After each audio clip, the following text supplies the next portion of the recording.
Most gardeners assume soil improvement is supposed to be slow, expensive, and endless. Every year they buy compost, they haul in manure, they follow fertilizer schedules, and every spring the soil looks mostly the same. What most people never question is why the improvement never sticks. It's not because soil is difficult. It's because most soil amendments were never designed to solve the problem permanently. Soil fertility doesn't come from what you add once a year. It comes from what's happening every day underneath the surface.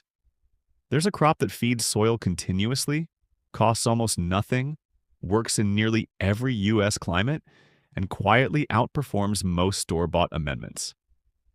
Most gardeners have heard of it. Very few actually use it. That crop is clover. And to understand why it works so well, you first have to understand why most soil improvement never seems to end. Most gardeners treat soil like a container. You add compost in spring, you plant into it, you harvest. By the end of the season, the soil feels depleted again, so next year you repeat the process. Compost isn't bad. It absolutely improves soil. But compost is consumed. Plants use it. Microbes break it down. Weather and watering accelerate decomposition. By the end of the season, most of what you added is gone. So you're not building fertility, you're renting it. This is why the cycle never ends. Every bag of compost solves the problem for one season, then the problem returns.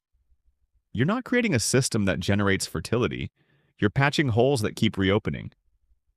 Soil stays fertile only when organic matter is constantly being created, nutrients are continuously cycled, and biology is actively fed.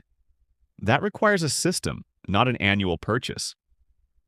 Clover is one of the simplest systems you can plant. Clover is a legume, which means it forms a partnership with bacteria that live in nodules on its roots. These bacteria take nitrogen from the air and convert it into a form plants can use. This process is called nitrogen fixation, and it's one of the most valuable functions any plant can perform in a garden. Nitrogen is the nutrient plants need most. It drives leaf growth, supports photosynthesis, and determines how much biomass a plant can produce. It's also the nutrient gardeners spend the most money replacing. Blood meal, feather meal, manure, compost, synthetic fertilizer. All expensive. All temporary. Clover produces nitrogen for free as long as it's alive. When clover is cut, mowed, or naturally dies back, that nitrogen enters the soil and becomes available to nearby plants. You're not importing nitrogen, you're growing it in place. But nitrogen fixation is only part of the story. Clover grows dense, fast biomass. Every time you cut it back or mow it, that material breaks down and becomes organic matter. Organic matter holds moisture, improves structure, buffers nutrients, and feeds the organisms that make nutrients available to plants. Clover adds organic matter continuously, not once per season. In gardens without living roots, soil biology often starves between seasons. In cold climates, soil sits bare through winter. In warm climates, it's often left dry and exposed. Clover keeps roots in the ground, which keeps soil life fed and active. Clover also shades soil, reducing evaporation and keeping moisture levels more consistent. It suppresses weeds by forming a dense mat that blocks light from reaching weed seeds.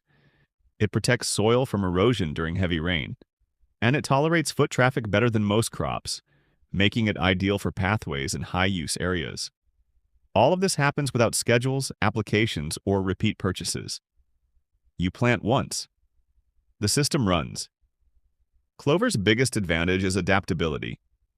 In colder climates, USDA zones 3 through 6, white clover survives winter, goes dormant under snow, and resumes growth early in spring when soil is still cool. It handles freeze-thaw cycles, late frosts, and short growing seasons without issue. White clover is perennial in these zones, meaning it comes back year after year without replanting.